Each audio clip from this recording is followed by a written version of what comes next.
What's up, everybody? This is Timothy Rhyme. Welcome back to Grown Man Sessions, where we aim to empower and inspire one story at a time. I appreciate you taking this time to watch this interview, and I really hope you like it. If this is your first time tuning in, thank you very much. If you can, please hit the subscribe button and the bell next to it so that you can be notified when we release new content. So, on this episode, I'll be talking with my good friend, Justin delos Reyes. Justin is a father, a husband, an entrepreneur, and a self-made businessman. Coming from South Sacramento, where it's easy to get lost and caught up in the drama, Justin was able to make his own way and eventually graduated from Cal Berkeley. Justin is now a sports marketing professional, and he was the sales manager of a corporate partnerships for the Sacramento Kings, and he's now running the sponsorship department for a D1 college. Today, he's going to be sharing his story with us, and we're going to be talking about grief and loss, and he's going to share some really intimate details about his life, so tune in. Without further ado, let's get this thing going.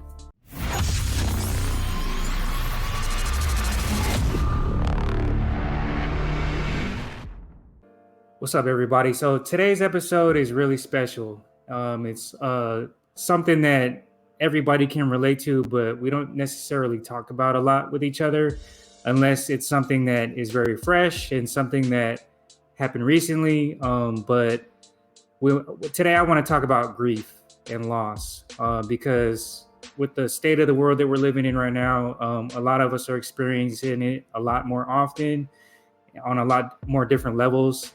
And I just want to be able to have this conversation with somebody that I respect, that I look up to, another grown man in my eyes that I've been able to learn from over the years, and I want to bring him on. What's up, Justin? How you doing, man? Up, man? Good. Excited to be talking to you and contributing to the Grown Man Sessions. Yes, sir. Yeah. Thank you, man. I appreciate that. That's love. Right on, man. So let's get into this topic of grief, man. I just want you to be able to share your story your own way, man. So I just if you can give us a little insight on how you've dealt with it in your life and some of the lessons you've learned from it, just feel free to share with what you're comfortable with. Yeah, no, definitely. And before I kind of dive into my own story, I do just kind of give you some feedback, but also just speaking to this Grown Man Sessions platform. What helped me to just feel comfortable, being vulnerable, in front of your audience, was the fact that you've had successful guys on here and who have shared their stories, and was not afraid to hold back and share their vulnerable states, when they were losing money or unsuccessful or whatever the hurdles and challenges they faced. Mm-hmm. And still they came on here with you and provided some jewels, just awesome things for young men. I mean, young women, just young people who don't have all the resources to be able to come in, tune in, and just see these successful people letting their guard down and sharing their stories. And so this is working. It gave me the confidence and put me in a comfortable space to be able to share my story. So thank you. No, thank you, man. I really appreciate that. And I tell everybody that I feel like I'm the lucky one because I feel so honored that people like yourself are willing to share your story with me and in turn, share it with everybody else. Because I'm a firm believer, man, and I heard this not too long ago, that when you hear somebody's story, it's hard to not love them.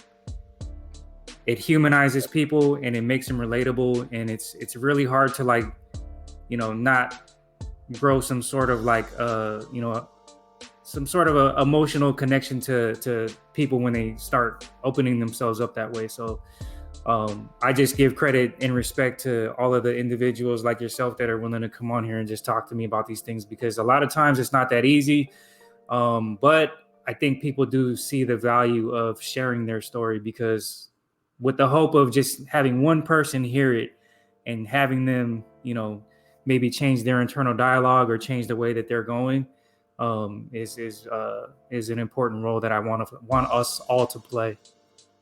Yeah, no, that's what's up. And I mean, the world needs it right now, especially, young people. So, yeah, man. So,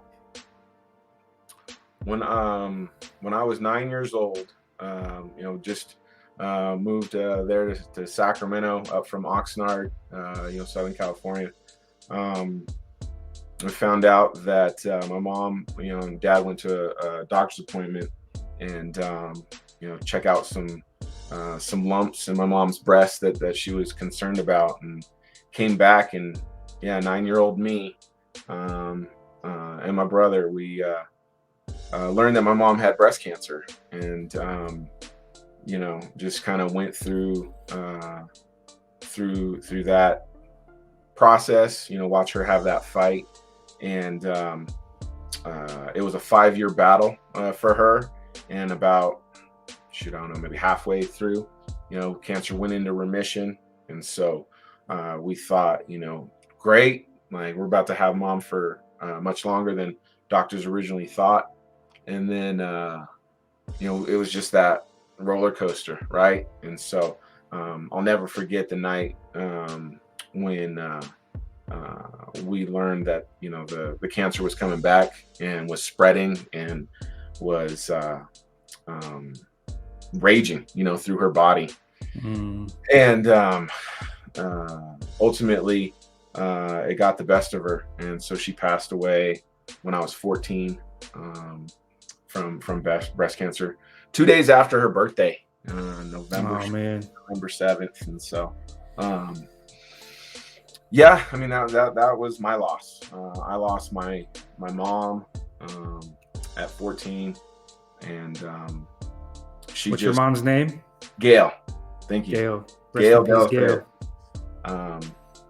And one of her wishes for us, in her kind of last days was, don't let people forget about me. Don't let the family forget about me.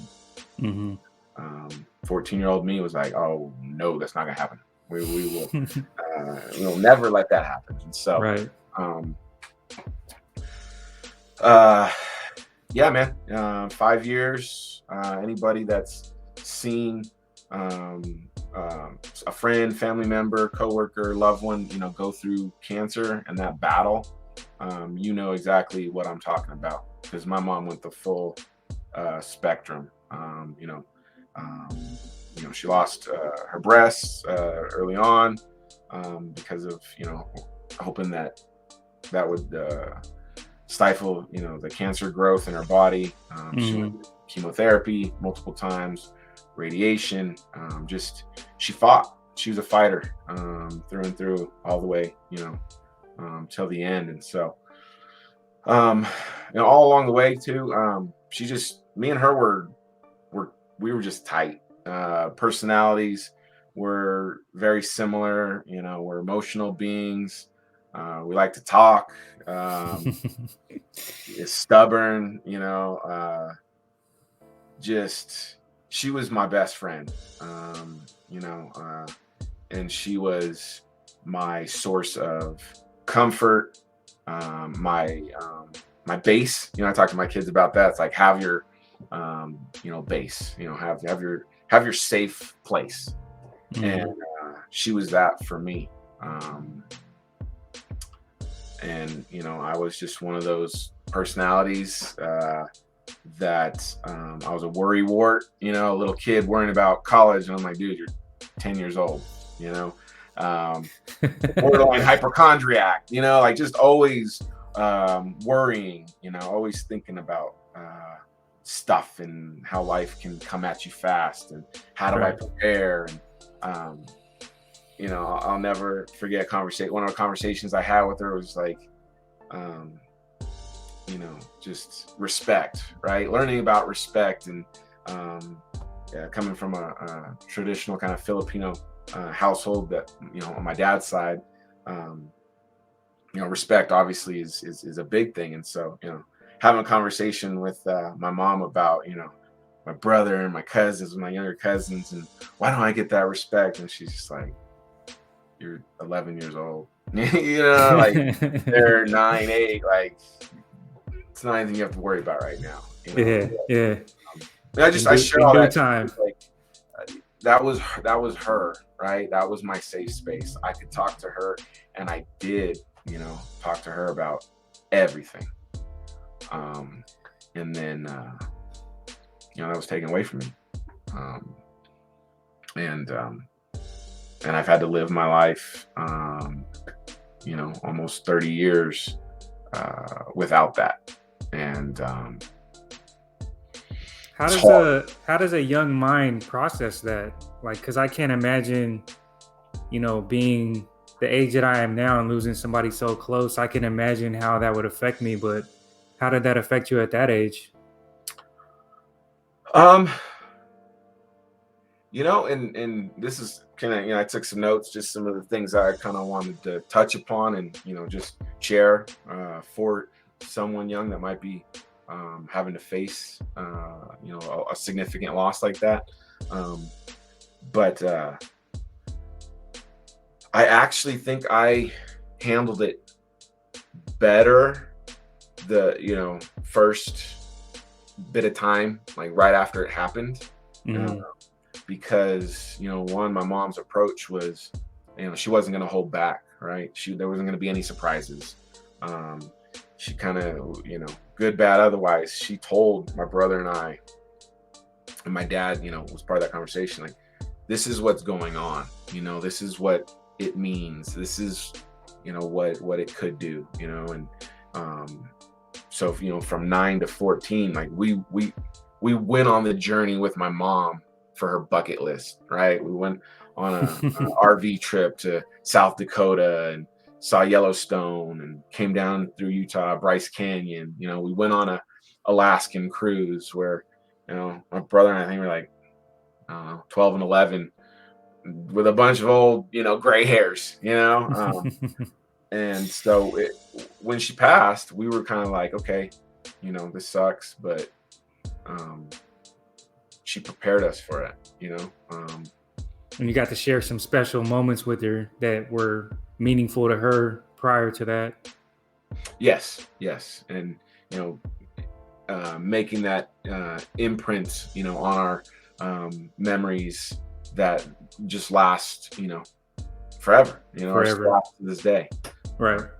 So I think because my mom approached it the way that she did and was the fighter that she was, she prepared us. And so, the young mind that I was, I was ready for it. But as the years taught me and as I learned about grief, it was easier for me to get, ramped up, when mom would be coming back from chemotherapy or radiation, and like you could visibly see her skin, the colors just changing, the sickness, like you could see it. And so there was this element of like, okay, mom's not meant for this world long term, but we got this, like pep talks I would have with myself, my brother and I would pep talks with each other. So like, again, that initial impact, we were solid. We were ready for it. But it doesn't leave you, like that's one thing I've heard about grief, man, is that it doesn't go away. You just learn to live with it. Yep. You learn to live with it, and you kind of watch as you grow and evolve. Just a lot of my relationships over the years, I've just kind of, shared that insight. And what I usually tell people is like, I'm there's a hole, like, Yeah. There is a hole in me, whether that's in my heart, my spirit, my mind, that will not repair. Mm-hmm. Again, what my mom meant to me, the person that she was, the function that she, the role that she played in my life, that was a significant, loss. Yeah. Without getting into, details of just the other people in my world, they can't. Nobody could, provide that sense of comfort, like she could. That's And mom, man. Nobody has mom's touch, mom's vibe, mom's love. or just, the communication, like, Mm-hmm. I mean, I love my dad, and I'm forever, grateful for him. But like the way that I talk to my kids and, my boys, like, um, I just got, sometimes I wish my dad was built that way. And he's just, that communication, it's just not in his vein. And that's cool. You know what I mean? But mom, like, filled that. And so Right. not have that, it was tough. It was, and it is tough. Like I said, I'm damn near 30 years later, and I still struggle with it. Right. One thing that I've learned recently about grief, because as I mentioned to you before we started, and I haven't shared this with my audience yet, but I'm gonna share this right now. That I lost my son in January of 2021. My wife was 8 months pregnant, and we ended up having a stillborn son. So I've been dealing with the grief recently as well. And one thing that I was told that really resonated with me was that grief is having all this love, all these ideas, and all these plans with somebody that you just don't know what to do with anymore. And I couldn't like put it into words any better for myself. I know everybody experiences their grief and their loss different, but for me, dude, it was just so true, because all I could think about is like I had all these plans of like, how I wanted to be as a dad, like all these, things that I wanted to show them and teach them, and like you get all excited and you start thinking about all these things, and it's like, what do you do with that now? Like, what am I supposed to do with that now? And that's partially one of the main motivations of me doing this podcast, is just honoring his name, and just being able to fill that void in some sense. What was his name gonna be, or His name is Shiloh. Shiloh? That's what's up. Yeah. So yeah, man, I think that little quote that I saw like really encompassed everything that I was feeling, man. Like just not having anything to do with that, all that love, man. Like, what do you do with that? Yeah. And kind of like I just said, I mean, that hole, that will be with you and your wife, it's everlasting, and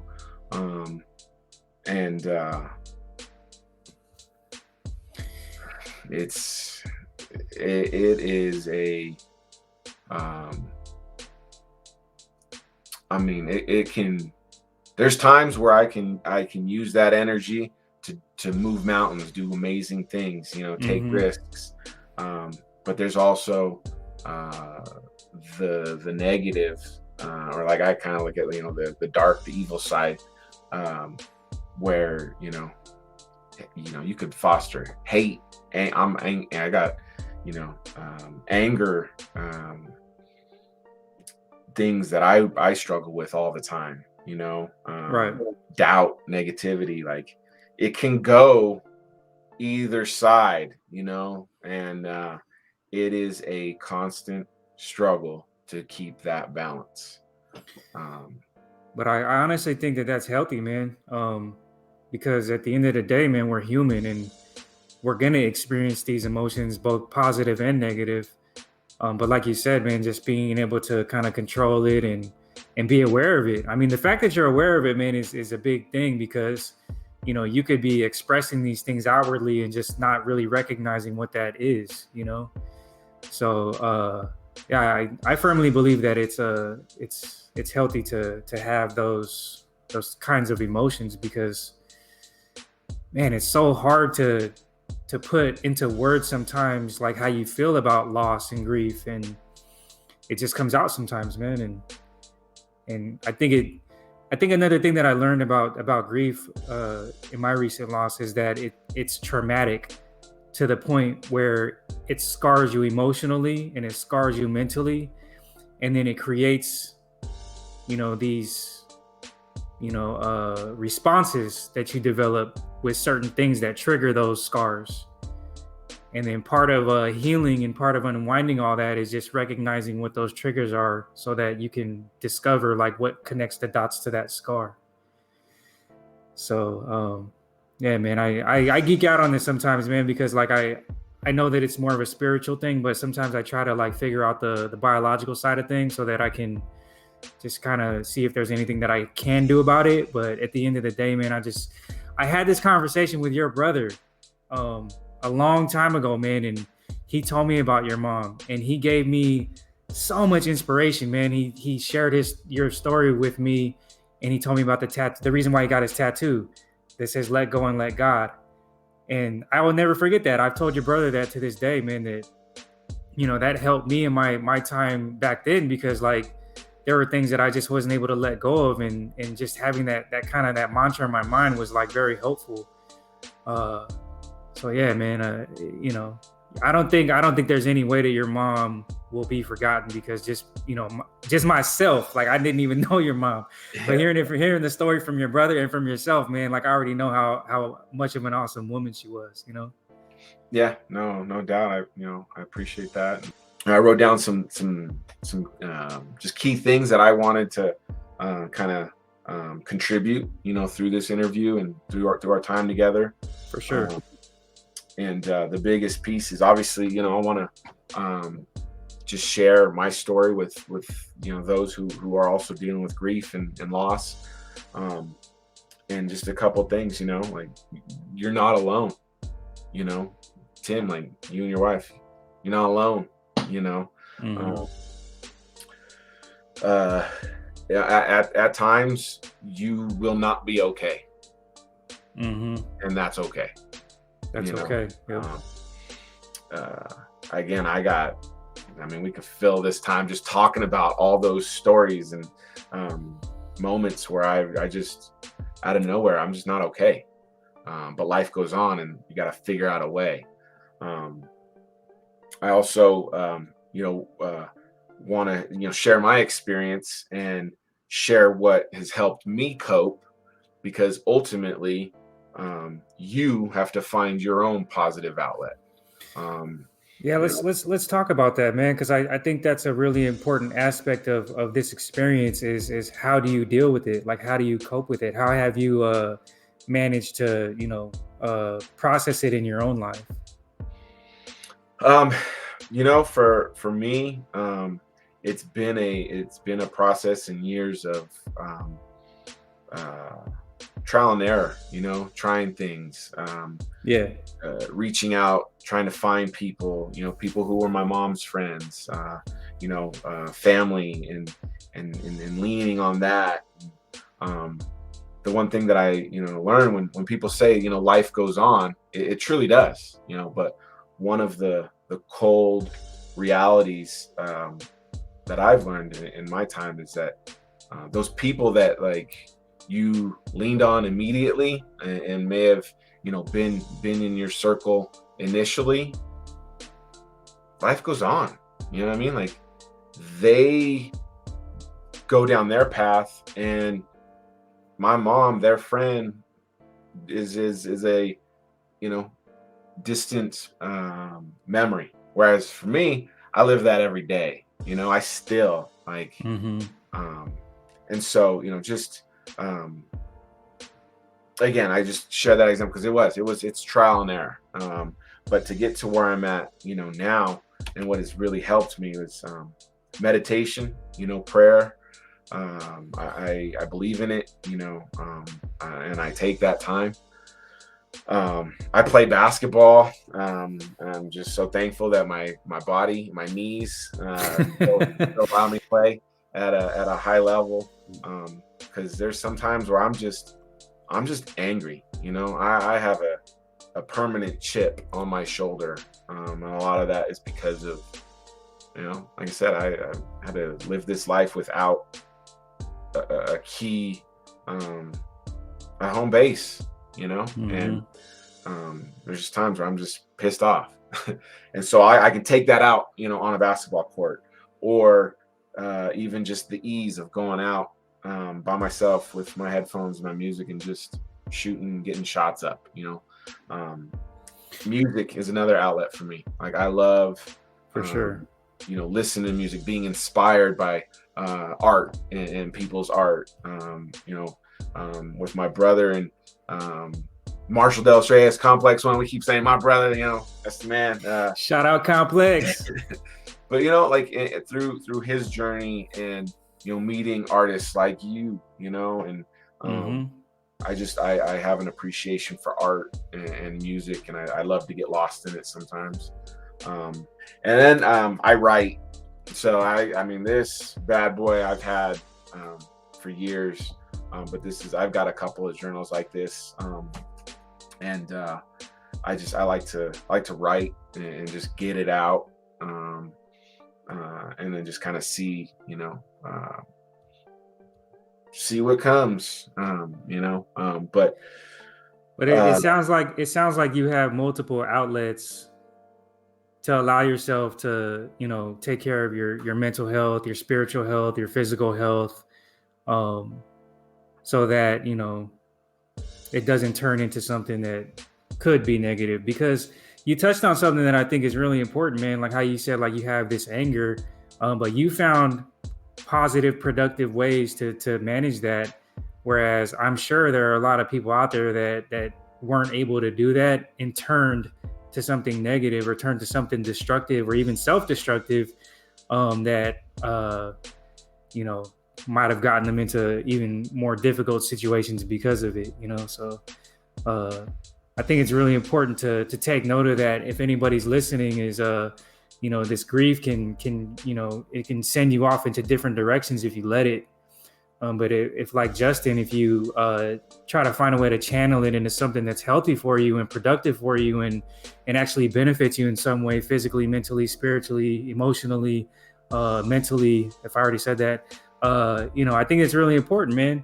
Like I said, this is partially my therapeutic way of dealing with my own loss recently, is this podcast. And there's times where, I've thought about, like, I don't want to do this anymore. I could go be doing something else or whatever. But I owe it to myself, and I owe it to my son, to keep doing positive things. And I just wanted to throw that in there, man, because it made me think, like, all the people that didn't take that productive route, Well, and along those lines, the hinge that the positive negative hangs on, I mean, it's there. Yeah. It's right there. And it's I've shared all these positive things outlets that I try to do and use. At the same time, my circle has gotten tight, and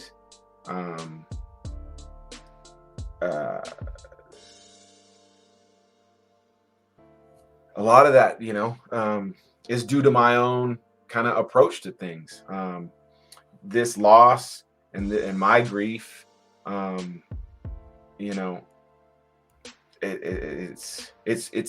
it's been difficult at times for some of my relationships, because for me, there is that romantic,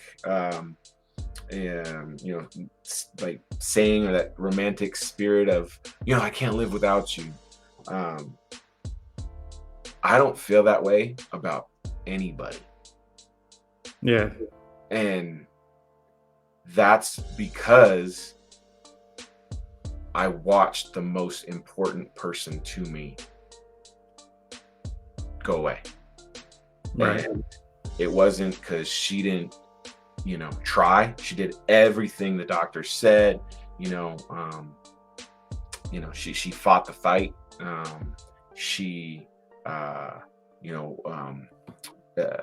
through her battle, she went back to the church, and renewed her vows with my dad in a church. Um, uh, we were at church. We have a church family, and um, she did all those things that you're supposed to do, right? Um, and through it all, um, she still had to watch. Um, she had still had to say goodbye to her sons, and her husband and her friends, um, and so I have that real life example that it doesn't matter how much you pray, how hard you work, whatever. It doesn't matter if that time has come, that person, it's their time to leave this earth. It's gonna happen.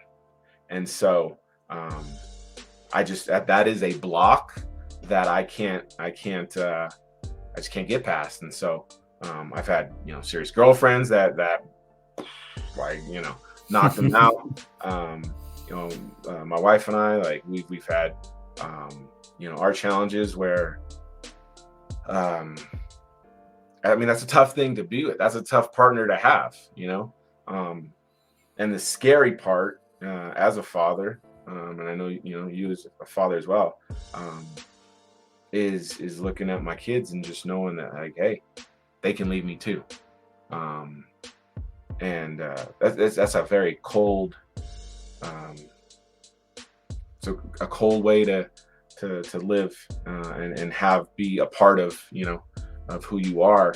And so going back to what you said about having positive outlets, it's a constant struggle for me, because it's on a hinge that if I don't seek out positive outlets, I've picked up running. I've been going longer distances, listening to music, and just trying that, right? Just to have another positive outlet. Because if I don't, that grief, that negativity, that hole in me will spread. And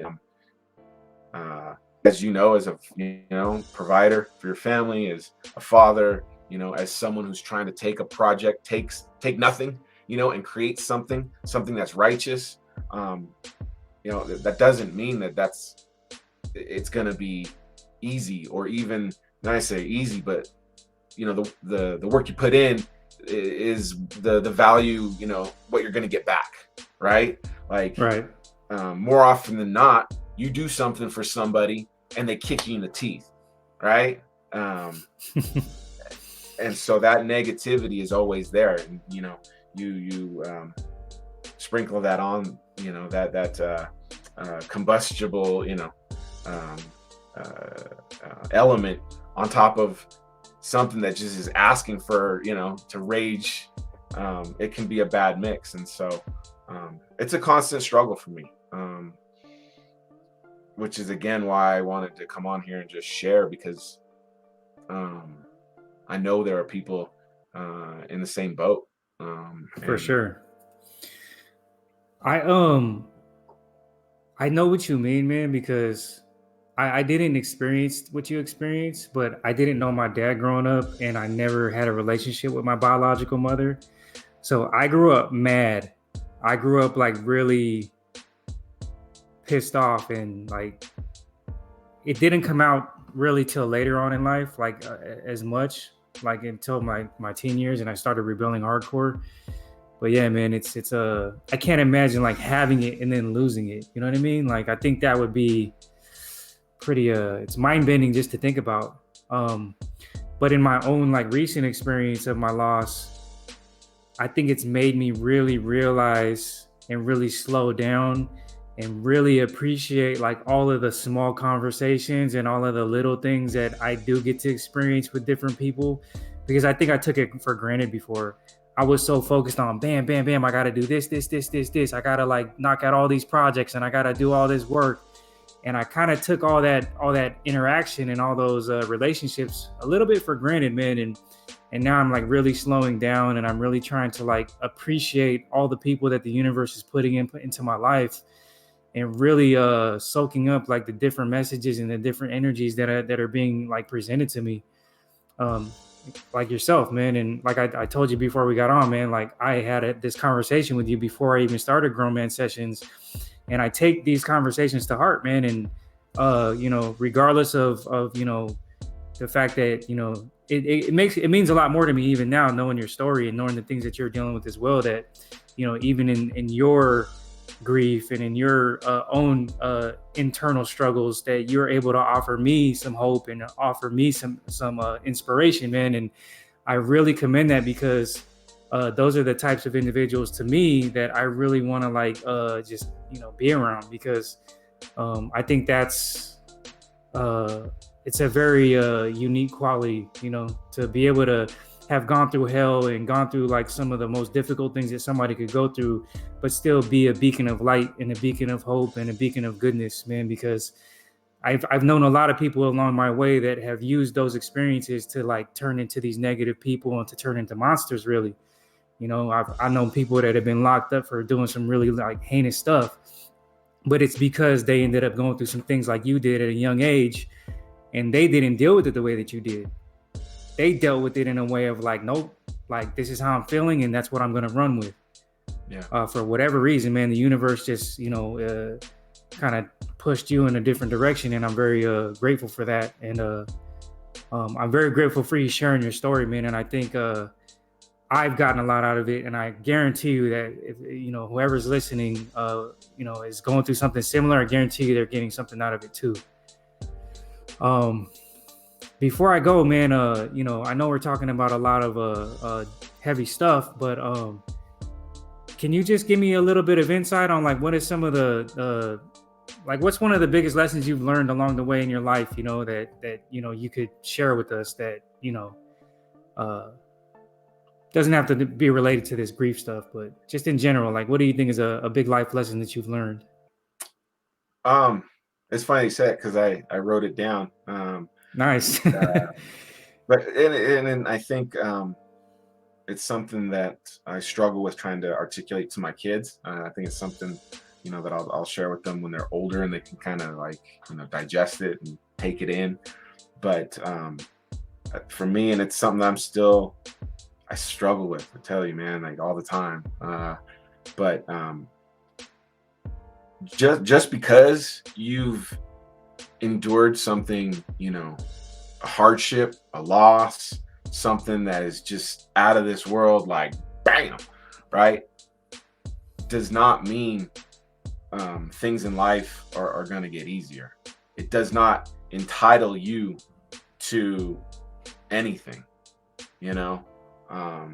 even to this day, the biggest thing that I'm dealing with is move my family out here to Utah. No friends, like no family, in a small community out here, and I created some baseball teams just to give my kids, my son, a chance to play, and just like you've done like with this and what you've done with other projects, like I created something from nothing, provided an opportunity, and went about it as a volunteer, to the best of my ability.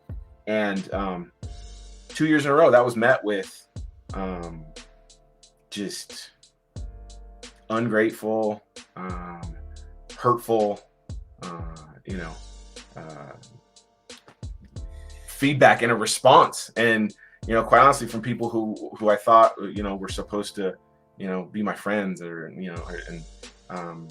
just have my back, have my family's back. And I just share that because, again, what I went through at 14, losing my mom in a similar kind of just negative impact, almost 30 years later, I'm still trying to do stuff, and it's being met with a crushing like F you, and and that's life, like that's life. And so you got to be able to take those lumps and don't stop. You know, I I live my life for my family. I live for my kids. Like, especially at this young age, like, might not always be this to this degree, but I mean, they're like I was telling you, my son's gonna be 11, 9, and then my daughter will be 7 in December. Like, they need me to be all that for them. But just because you're living selfless, and being trying to be righteous and do positive things, that does not mean you're going to get a positive response or positive outcome. And so, I mean, that's what my grief has taught me and continues to teach me, and that's the biggest life lesson. Because if that's the case, then what are you going to do? And I'm constantly answering that. Well, what are you going to do? What are you going to do? I think I like what you said there, because I've recently had to learn how to detach myself from certain expectations, because at times I do expect people to give me the same thing that I'm giving them, and it's a hard one to swallow, because in my mind, if we all did that, this world would be such a better place. It's just recognizing that, okay, this person is just, whether or not I like how they did it or what they're doing, like, this person has a good intention, they're trying, let me see, how I can contribute, or, just give them some encouragement, as opposed to, like, just finding any reason to just, be a hater, Yep. So I totally feel you, man. And I think, doing your meditation and praying, because I do the same thing, man. And it's really taught me how to, like, detach myself from those expectations. One of the mental practices that I learned how to do is thinking of my conversations with people as playing tennis, and only focusing on how I hit the ball. And however they hit the ball, I'm not gonna change the way that I hit the ball. And it's helped me, man. So hopefully, maybe, during one of your meditation sessions, you could try it out, man. Because I firmly believe that letting go of that part, it has changed my outlook on things, and is kind of lowered my anxiety on certain situations. Well, I think to what you said about having those expectations, I could see how certain people who have had to endure significant loss, and then went a negative route, and just that negativity just piled and built upon itself until they created the world around them where it justifies doing a hurtful crime, or like doing something that person normally in their right state of mind, they wouldn't even, like, no, I'm not like that, but you're right, it's like resetting those expectations. I mean, in my younger years, there's times where I was like, man, like, I overcame this, like, my big thing is, like, in high school, I got straight A's, nothing but A's. A lot of that was because I just kind of made that promise to my mom within my own mind that, like, I'm about to do this. And so I ended up actually getting accepted to Cal, but I only applied to Berkeley because that's where she grew up. I didn't know that, like, what Cal or UC Berkeley really was. I just knew that my mom's grew up in Berkeley, and if I spent my college years there, then I'd hope to get a little bit of who Gail was versus who Mom was, right? And it's just,